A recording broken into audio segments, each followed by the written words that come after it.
That is me at my very first gig. I was 15 years old playing that red Kramer Striker that my parents bought me for my 14th birthday. And I can only imagine how terrible we sounded.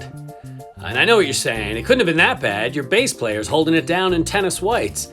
Yeah, I know. That's AJ Johnston there on the bass. Across on the other side, that's Chad Yates switching up to his acoustic guitar because we're about to play Every Rose Has Its Thorn, unironically. Also, behind me is John Egan. John and I would play in a band a few years later that would go on to open up for like Steve Miller and the Doobie Brothers and Crosby, Stills and Nash in Chicago. But that red guitar did not play at those gigs because before I got out of high school, I sold that guitar for $50 to this guy. And never really thought about it again. But then through the magic of Facebook, about 25 years later, he reaches out to me and says, "Hey, check out what I found in my parents' closet." And I was like, "Oh my gosh, is that the Kramer? I'll give you $50 for it." He said, "I'll do you better. I'll drop it off at your parents' house. Take it for free." Nobody wanted this guitar. So I took it back just as a piece of nostalgia, you know? And it was in good shape because it'd been sitting in a closet forever. And it sat in my closet for like another 6 years. And then Eddie Van Halen died. And the news hit me pretty hard. I started thinking about maybe I should buy an Eddie Van Halen guitar, but they're like $3,000 and it's just ridiculous because he literally made this guitar himself out of scraps. It's the thing about instruments. They charge you a lot of money to try and sound like someone else, but sounding like yourself is both inevitable and really cheap.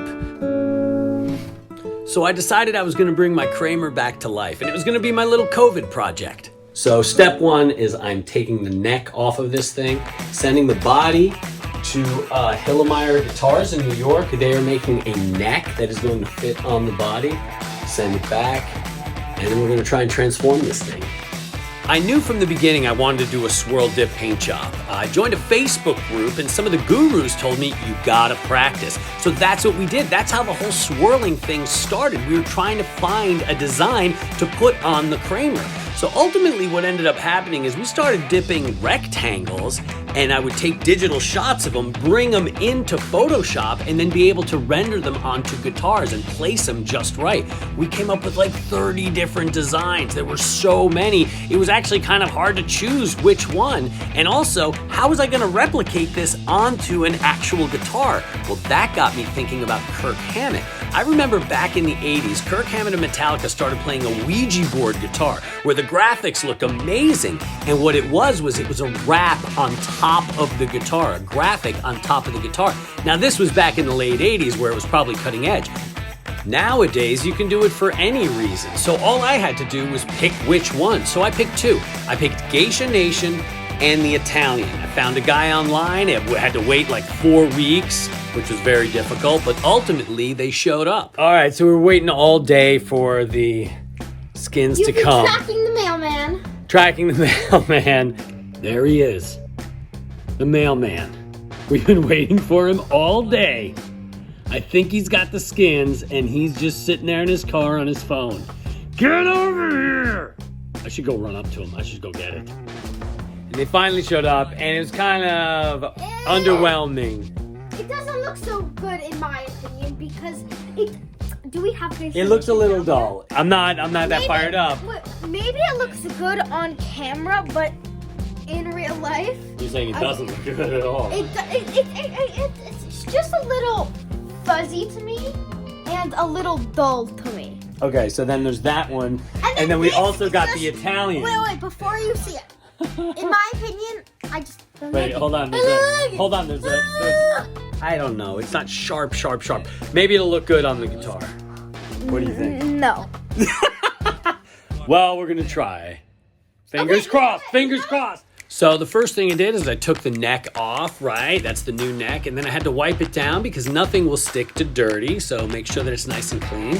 And I was super nervous about this, but ultimately you're just putting a big sticker on the guitar. So I just had to place it in the right spot. And once I put it down on sort of the butt of the guitar, it was in, that was it. I just had to make sure that when I pulled it tight, there were no air bubbles. And I gotta say, the more that it showed the body shape through the design, the better it looked. I mean, especially on the corners where the light would really bend around the design. I mean, it looked really, really hot. And then it was just X-Acto work. Here we go, to make sure that we could pop everything through, all the hardware and all the electronics. So that actually went pretty quickly.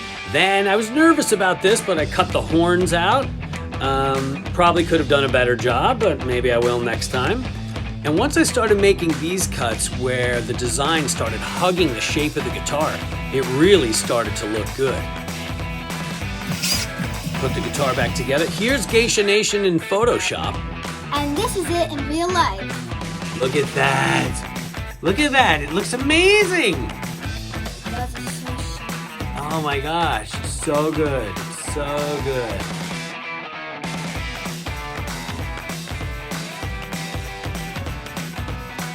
And look, and it's just that vinyl on top of Kramer, which is in otherwise beautiful condition.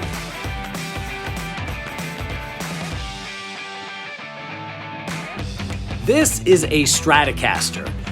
There's also a Telecaster. Here's a little doodle I did on a Zoom call once where I came up with this CovidCaster design, brought it into Photoshop, found someone online to print it out, and, well, CovidCaster! Look at that headstock logo. Oh my God, this thing just got better and better at every turn. And it all started because I wanted to be like Eddie Van Halen. I wanted to turn the screws and make my own guitar and paint it up and do it my way. And that's exactly what happened. But what ended up happening was I ended up with a guitar that was tremendously me. I mean, this guitar is my parents'. It's my daughter. It's my first gig. And when you see me playing this guitar, it will be my most recent gig. I would feel so stupid if I showed up somewhere with Eddie Van Halen stripes on my guitar. But I can show up with this thing anywhere. And someone be like, yeah, that's your guitar? I'm like, yeah, that's my guitar.